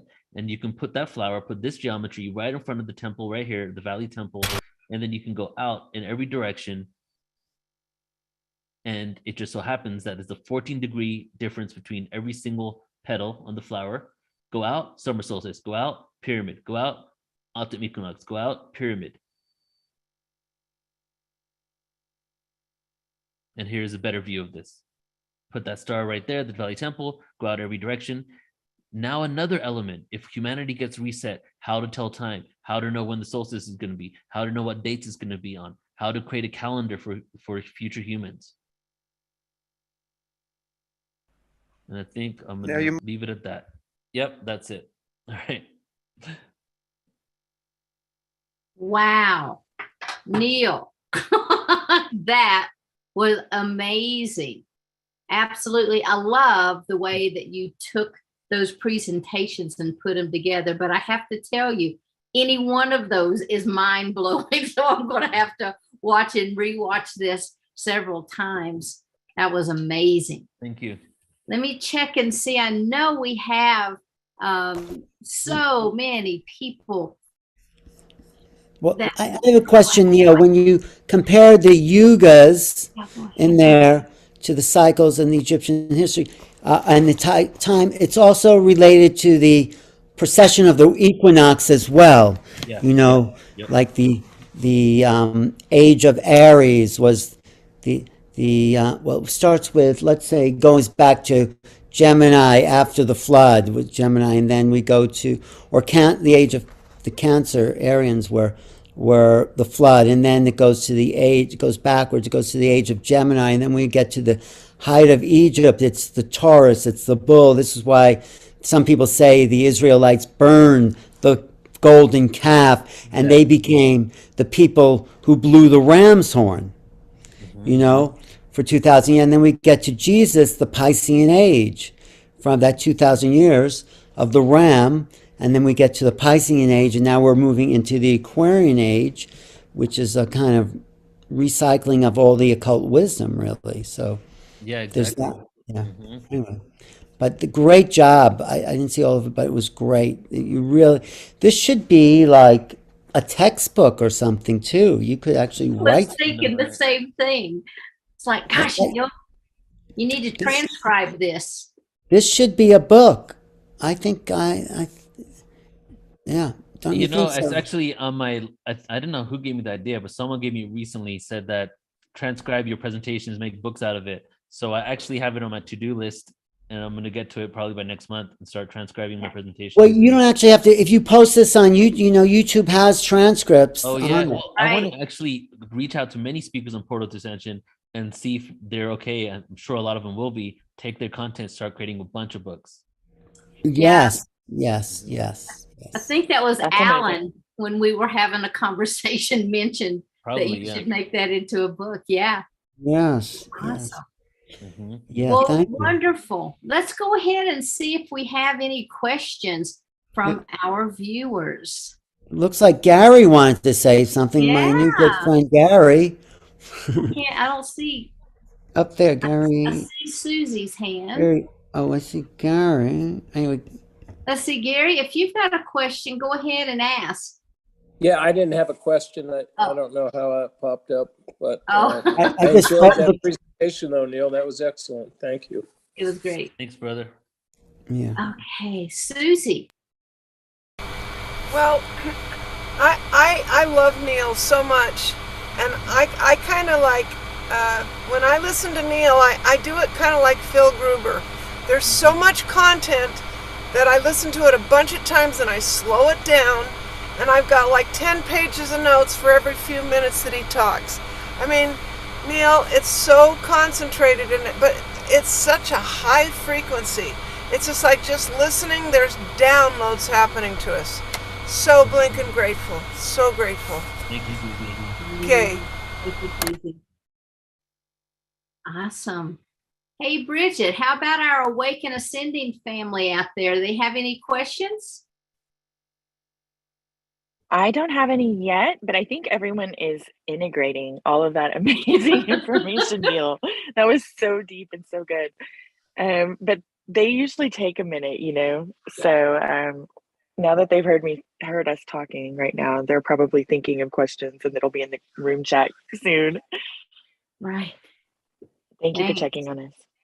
You know, one of the notes that I had made, and one of the things that fascinates me the most, when you were talking about the chambers and there were sounds that were emanating, regardless of what the sound was, it came back to that A frequency. How did they do that? That's what How I'm did they saying. do that? It's, well, a good example would be the good comparison would be the temple in Hampi, India, in which there's something called the musical pillars of the Rangtapa. Every one of them basically sounds like a different instrument: drums, string instruments, piano instrument, but all they are just pillars with stone inside.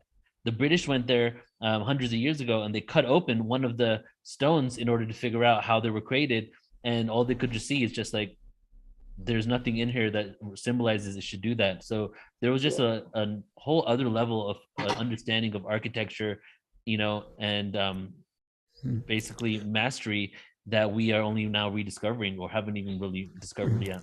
What do you think, Alan? You know, I was at the Temple of Shikara in northern Egypt. Someone, Susie, shut up your sound for a second because your backdrop. Yeah. So in Shikara, there's a step pyramid, but there's a platform about 100 yards away from the temple. But if you whisper in one corner inside the temple, you can hear it on the platform like someone standing next to you. It's just this conductivity they understood about sound that was just phenomenal. And it's still there. That technology is still present in the stone. So, Neil, we got to organize a trip to Egypt next year, okay? All right, let's map it out in the next 2 weeks. Well, yeah, I have a friend here who's connected, and maybe everyone on Wish Alliance can come with us. Mhm. So Yeah. that'd be great. Integratron has that same sound phenomenal. Mhm. Where? Yeah, those, yeah, the Integratron. Integratron. Oh, yeah, yeah, the Integratron. Yes, Yeah. yes, Yeah. yes. Yeah. So Sheila, Okay. we have a couple of comments. Okay. First, Jim says, Egypt road trip, yes, kind of thing. He's like all excited. It's all caps. You know, our Jim Fairley. Oh yeah. So Esteban says, just praise. Neil is a wealth of knowledge. I don't have my readers on, y'all. So Mickey says her son sees music as colors, so that was wonderful. And that's what we have so far. Neil, everybody loves it. Beautiful. Yeah, so Amazing. these structures not only emanate frequencies, but I mean, I have a presentation. It's a 3-hour presentation on ancient history, ancient sites, and sound frequency connection, and it's for free on YouTube. And that whole thing basically goes over around 20 different ancient sites and the harmonics that they emanate or how they were created. And every single one of them, the bottom line is that these frequencies were designed to emanate some sort of spiritual experience. When there was 100, for example, 110 hertz, you find that in the caves of Malta. You find that in County Meath, Ireland. You find that in a few different temples in pyramids, temples in Egypt. 110 hertz seems to be a frequency we find across the whole planet. They hooked people up to EEG machines, and they did some studies on regular mainstream scientists to see what kind of experiences they were getting from 110 hertz. And almost all of them were giving astral projection, out of body experiences testimonials, right? So, and then some of them went and visit the Archaeoacoustics Conventional Convention, Archaeoacoustics, went to one of these structures and tried to see how it would feel by being there. One of the people said that they felt that their soul came out of their body and was projected on the art walk in the caves. Like regular scientists said that, right? So there's definitely some sort of, I feel like some sort of portal being created by these frequencies, or some sort of upliftment that it's providing us. Beautiful. Wow. Hey, Carol, you have a question. I have you up. You need to unmute, please. Okay, my dear. Thank you, Sheila. And thank you for doing all this, the Zoom. Thank you, everybody. Neil, I'm always blown away. I'm lost for words. I could go through the whole dictionary with all the positive words, right? But you're quite correct. I visited Egypt, and when was it? 1980? No, 1989. Mm-hmm. Mubarak was still president there. They hadn't had the Arab Spring. Mm-hmm. Sisi is now president. I think the army took over after the Brotherhood, the Islamic Brotherhood. Anyway, the King's Chamber, I climbed up inside there. And it's not a tomb, because I went into the tombs, and the hieroglyphics on the walls, and the extent of Seti's tomb or Ramses' tomb, right, is incredible, right? That King's Chamber is definitely not, because there's no hieroglyphics. There's no hieroglyphics in the pyramid. And I'm reading the knowledge book right now, and also in ufology. I think these highly evolved beings, you're right, Neil, they want us to go up in consciousness, to stop warring on this planet. Even and I'm also a member of the Monroe Institute. And, we have the stereo headphones. Right now it's on Zoom. And of course they play, the frequencies, the binaural beats. So one side, one hemisphere, one ear is slightly different from the other, right? And then you can have an out of body experience, right? So, yeah. Beautiful, yeah. And I've had I had pneumonia, so I had a near-death experience. And I wasn't me anymore. I was just consciousness in the body. Everything is consciousness and frequency and vibration. Right. Wow. Yeah. Thank you, Neil. Thank you, Neil. Yeah, I completely agree. I feel like they want us to get out of this kind of dualistic expression of good and evil and war and hate, and I feel like part of our goal on this planet is to figure out how to live the singularity while we exist within duality.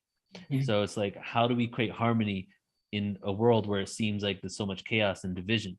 And then when we all get to a place where we can create harmony within us, then, you know, the external world won't have any choice but to reflect that back. Yeah. Yeah. When in the near death, I was told your time's not up. You've got to go back and give out. So I'm teaching remote viewing, transcending levels of consciousness, Nice. the history of UFOs and higher intelligence and humans, and also my near death experience. But Neil, you could show me a lot about, you could teach me a lot about presentations, really. Yeah, let me share. If you want to share anything with me in the future, you know, send it to me. Okay. Thank you so much, Neil. Great. Thank you, Carol. Hey, Paul, how are you? Hey, doing well. So glad to listen to this great presentation. I had to pull over because I wanted to comment. I was driving when you mentioned that really interesting bit that there were no vowel sounds in their hieroglyphics or in their records, that they only had the consonants and they had the rhythm, but they didn't have the tone. And I was driving over some really textured pavement, and it had me thinking, if we could map out the percussion, you know, the consonants of our routes, of our roadways, we could have a more connected car experience. But then how do you tune that? Like, if you make a language out of it, what would you, like, how would you illustrate the consonant sounds? Because right now you have every car, it has its own structure, its own measurement of metal that makes up the frame. So every car, when you drive it, it makes a bass tone. Right. And that's the frequency it starts on. That's its vowel sound. And then the consonants come from the texture of the roadway. You know, the Aborigines call that song lines. When they would walk along a path, there was a certain vibration and sound to each path, and they would follow these song lines that were taught to them. So you're onto something there, Paul. But look at the Aborigine song lines, because it's very similar to what you're feeling, the Australian Aborigines. Very cool stuff. Thank you. Yeah, Thanks beautiful. for sharing, brother. Thank you, Paul. Hey, Bridget. Is there anyone, or can I go? Hey, yeah, I'm bringing you up. Okay, so we have Heather that says, when you said that some say the pyramids are coming back online, how has that been observed? She wonders if the collective raising of our frequency is having an effect on the rebooting. She also notices an increased amount of, I think that's supposed to be Kemetic messaging coming through the subtle realms. And she said, it's beautiful. Thank you for honoring this, Neil. I think she has more, or maybe vice versa. The frequencies are raising in everything, and it is bringing all of it back online. Yeah. Well, that's what's occurring, is that we are shifting. You know, not only our solar system is in a different part of the galaxy, in which we're basically on the other side of the photon belt, and a lot of things are happening through galactic weather that is promoting the upliftment of consciousness. You know, back in 2002, Russian scientists released a whole document, a whole research study saying that we're entering a part of our galaxy that is a very high concentration of ether. Fast forward another 2 decades of research, and that high concentration of ether is the photon belt, the milk of the Milky Way galaxy. It was evidence to suggest that we were going through the photon belt and emerging out the other side. Now, this gets into some other research in which we've now been able to show and prove that our galaxy has a bow shock. So imagine a drum. Imagine that somebody's hitting the drum and you can see with your eyes the frequency of the drum coming up, right? Just imagine that. Basically, that is what is occurring in our galaxy, that our, you know, the flat plane of a Milky Way galaxy, there is this bow shock, this frequency bow shock emanating above it. And this is mainstream science. Indian Space Agency, NASA, Russian Space Agency, everybody knows this is a reality. So what happens is, after you go through the photon belt and you emerge out of the other side, after 13,000 years of being on the other side of the photon belt, all of a sudden, not only are you in alignment with the center of our galaxy while you're in the photon belt, but you're also being bombarded with a bow shock that also has an effect on the consciousness of humanity. This just happens to coincide with the upliftment in consciousness, moving out of one age into another age. So I feel there's enough scientific evidence plus spiritual evidence and ancient texts to suggest that we're in this shift where we are now basically going into another age. And part of that is we're going to see a lot of chaos, a lot of craziness in the world, a lot of lessons that haven't been fully embraced and accepted yet or learned from are going to continue to present themselves in all types of sometimes uncomfortable ways. And as that is occurring, forget about the external technology coming online. We're coming online, you know what I'm saying? Like our consciousness is coming online, our DNA is being activated, our brains are starting to work at a different level now. We're being born differently, right? All this is happening. So now to answer your question about Egypt, the reason why I say some people say this is because I don't firmly know if it's real or not. But I have seen the people that basically have done imaging of infrared imaging of pyramids where there's light basically coming from it and you can see the power grid on it. So some people are saying that the power grid never stopped and it's always been on a low level, and the energy that is being emanated from there that they're able to pick up with different types of cameras is actually just because it's always been activated at a certain level. But how do we know? Because we couldn't take those pictures 20, 30 years ago, right? And then other people are saying, well, look at what's going on here. There's definitely energy flowing from this. There's no doubt that this is a power, some sort of power device, and they're coming back online right now. Maybe, I mean, if you look at the cycles of time, if it was like 12,000 years ago where they started like closing off, we're really low at the bottom of this whole Yuga cycle. To get back to the equal side on the other side would be another 9,000 years. So whether they're coming back online or it's just people are thinking that they will because we're uplifting the consciousness, I don't know. But the ultimate thing, just to give you a shorter answer to my long answer right there, is that we are the technology and we're coming back online, and that's what it's really all about. Yeah, that's beautiful. Wow, Neil, loving all of that. Iris is sending me pictures via text that I don't know how to get over to my iPad where the Zoom is, but she's real into this. So Iris said in a comment to me, and she said I could share it. You know, the meditations that we do with Doris, Sheila.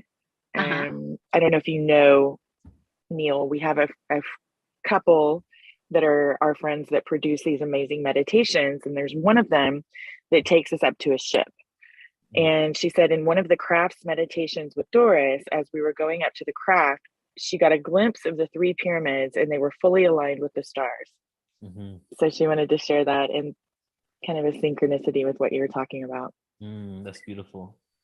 Yeah, we didn't even begin to talk about the alignments of the Egyptian pyramids with the stars, Orion's belt. You know, we see that everywhere. Next Mayan presentation. culture. Yeah, I know, right? Beautiful. You have any more questions or comments, Bridget? We have a lot of thank yous, a lot of, I think Mickey said it makes sense. We are all frequency. Just a lot of people that are really enjoying it. And I think everyone is really integrating all of the information. Neil, you know that's a lot. You've been collecting that for a long time. So I think it's amazing. It feels really good in the room though, I will say. Thank you. Thank you. Thank you. Okay, Susie has her hand up again. After I hang up, I always think of everything I forgot to say. Neil, I'll tell everybody else. If you watch Portal to Ascension, you will find things on sacred geometry and frequencies and how each sacred geometry has a frequency. And as a musician, my whole thing is, how do I get to be a higher frequency? And Carol said the Monroe Institute, all of these things. I'm telling you, there's the sounding bowls. Neil has stuff on Portal to Ascension about sounding bowls. There's sacred healing through sound and frequency. I think there should be a new song, Frequency, Frequency, Frequency. Thank you, Neil. You're so awesome. Thank you, Susie. Thank you. We've got one more. Yeah. Juliana asks, is there a connection between the pyramids and the Schumann resonance? So It's okay. So I don't 100% subscribe to the Schumann resonance being a frequency that gets affected by the level of consciousness of people on the planet. Only because this last year I saw a lot of scientific evidence to show that the Schumann resonance actually responds to different things on the planet, including lightning, including galactic weather, solar flares. So I think it's a combination of many things. With that being said, I do still feel that the Schumann resonance is a natural frequency that keeps us healed and aligned. And what's occurred is, as we started becoming more industrialized, we created houses, we created socks, shoes, cars, carpets. We started naturally disconnecting from the Schumann resonance. And since we've done that, we don't have the natural frequency that keeps us healed and aligned, which is why ever since the Industrial Revolution begun, we have exponential sicknesses that we have no cures for. And it's because we're disconnected from that. Now, the reason why you're asking that is because I spoke about F sharp, the Egyptians talking about F sharp being the natural frequency of Earth. And then Schumann resonance that changes, it's not always the same frequency, is also, some people have said, is C sharp. But those three things don't really go hand in hand there. If F sharp is the frequency of Earth, C sharp is the frequency of Earth, but then the Schumann resonance also changes in frequency, So just to answer your question, I'm not 100% sure, because I do think that these pyramids and these structures were put on ley lines in order to harness the natural frequency of the Earth. But whether that was specifically the Schumann resonance or if there was another type of frequency because it was on a ley line, that I'm not sure about. Thank you. Mm-hmm. Thank you, Bridget. Hey, Lonnie. Okay, I'm probably one of the most unknowing about this topic of anybody you have ever seen, okay? but something, okay, when you were showing that diagram of the spiritual age, the mental age, the energy age, and the material age, and you called the mental age the silver, the Dwapara, the bronze, the dark ages in between. There is something before, which is the Satya age and the spiritual age. What is that? I mean, what color reference does that make there? Does it have like a golden light? The golden age. That's the golden. Yeah, the Satya Yuga is the golden age. The Treta Yuga is the silver age. Dwapara is the bronze age. The Kali is the dark age.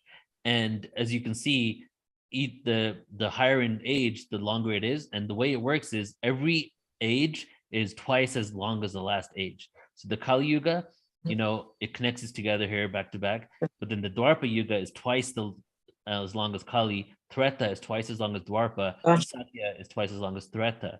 Also, in every age, the lifespan of humans increase by 2, as long as with age. So in Kali Yuga, the lifespan is 100 years. In Dwapara Yuga, is 200, and then it becomes 400. And then Satya Yuga, people can ascend out of this reality, and who knows? And that's why we have Noah, who supposedly lived for hundreds of years. That happened in the Satya Yuga. Okay, so the age of humans could live too, with the different. Differences. Exactly. We're just going back where we're winding down. We can wind up with everything. Yeah. And okay, so in reference to frequencies in the spiritual age, the mental age, and I use those words because it's hard for me to say those other words. I told you I'm way behind on this stuff. And the energy age, the frequency changes between these. Are they measured, like you said, as you go around, you had more ages in the spiritual age stuff. What about the frequencies in each one of those? How did those shift to where we are today? Yeah, well, the frequencies definitely change, but you can call it higher or lower frequency, because higher and lower. So Kali Yuga, and actually your explanation of the ages is much more actually accurate than me saying Dwapara and Satya, because those don't really say anything. Those are just the names. What you're giving the label of what happens in that age, which is more important. You're a mental age, you're in the energy age, you're in, golden age, whatever. So the frequency shifts, but in the Kali Yuga, where we've been, the theme is the age of delusion, the age of authority, and the age of hierarchy. Delusion, everything you think is good for you is bad. Everything the other way, everything's all twisted. And then the age of authority, you give your power up to authority. And the age of hierarchy, we've been in the age in which we have lower, higher dimensions, lower, higher frequencies, but that's not really how it is. We just live in the age where we've created it that higher is better, lower is worse. Good example is the Schumann resonance. The Schumann resonance is a great frequency. It's like 7 point something. So raise your vibration really doesn't count when it comes to that. So the real understanding is not higher or lower, it's harmonic or disharmonic. Okay, so that's the frequencies. So we have been in a disharmonic frequency, chaotic frequency. Now we're creating harmony. And there's levels, octaves. Every note, the note A, has different octaves it can be at. It could be at a certain frequency, it can be at a higher frequency. A couple of those octaves are in with our own visual sight. The other octaves don't even exist in this reality. So we can move up in octaves, right? But it doesn't have to be higher and lower. It's just harmony and disharmonic. I'm sure that there is some sort of grand design on the frequencies and the actual like quantifying of it, the numbers and everything. But I don't think anybody's tapped into the awareness enough to know what the number frequency would be, if there is even a number associated with this. Because if we've been through the dark ages and now we're going to a different set, materialistic and all the things there.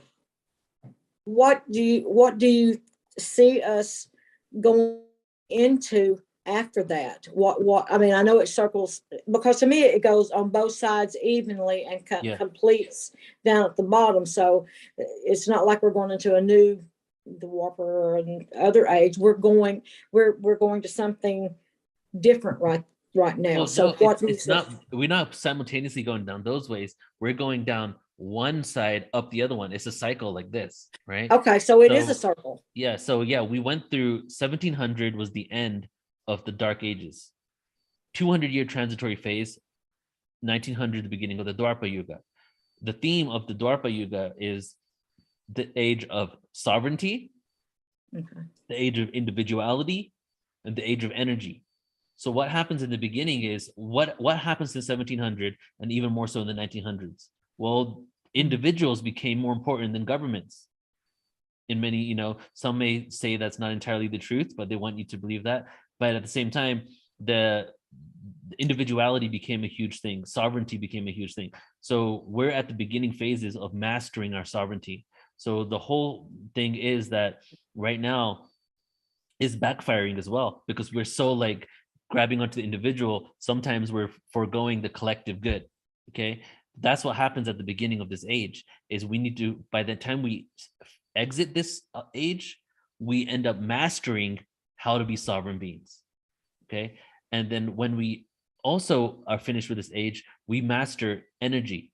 When it comes to space travel, when it comes to creating devices to harness energy without polluting the planet, and also when it comes to our own energetic bodies. I got a feeling that us understanding our own Merkaba, our own light body, our own energetic bodies, by the time we exit this age, we're going to be basically masters of utilizing that.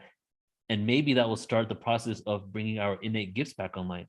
Because once we start realizing our own energetic bodies, you can transcend the matrix.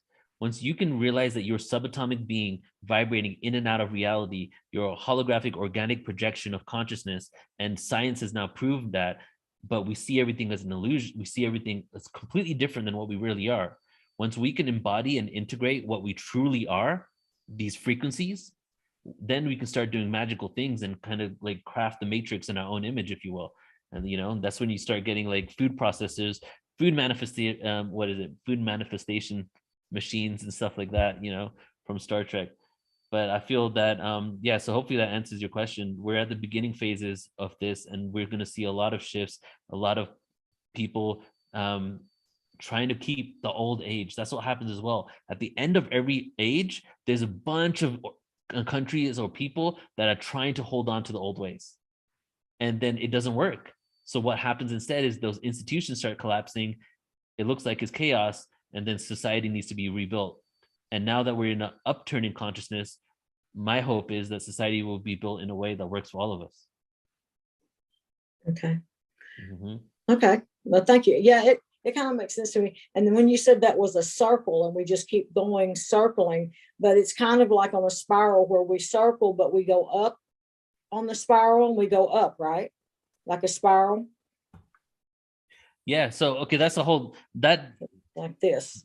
That's kind of like, yeah. So when it comes to the Yuga cycles, we're just doing the conventional cycle. But yeah, I think that's what's going on is we're basically in an upward fractalization, you know, and Okay. and you can kind of look at it as that we're at the center point of the singularity of a black hole spinning around it, you know, and then ultimately when we finish this game and we move into the next chapter, we get sucked into the singularity and emerge out of another experience. And the new experience will be this next dimension that we're moving into. Okay. Now, see, some of that I understood. So thank you. You're welcome. Thank you, Lonnie. Great Thank you. questions. Neil, as always, it's been magical. It's been educational. We've got to have you come back sooner than later. I'll be interested to see the rest of the story. And so everyone tonight, thank you for being here. Alan, thank you for being here. Do you Thank have you. any final comments that you would like to make? No, just like check out Portal to Ascension and check out what me and Sheila and Neil are doing together. My channel, New Realities, the Wish Alliance. We got some really great things coming up. I got a special UFO series I'm working on.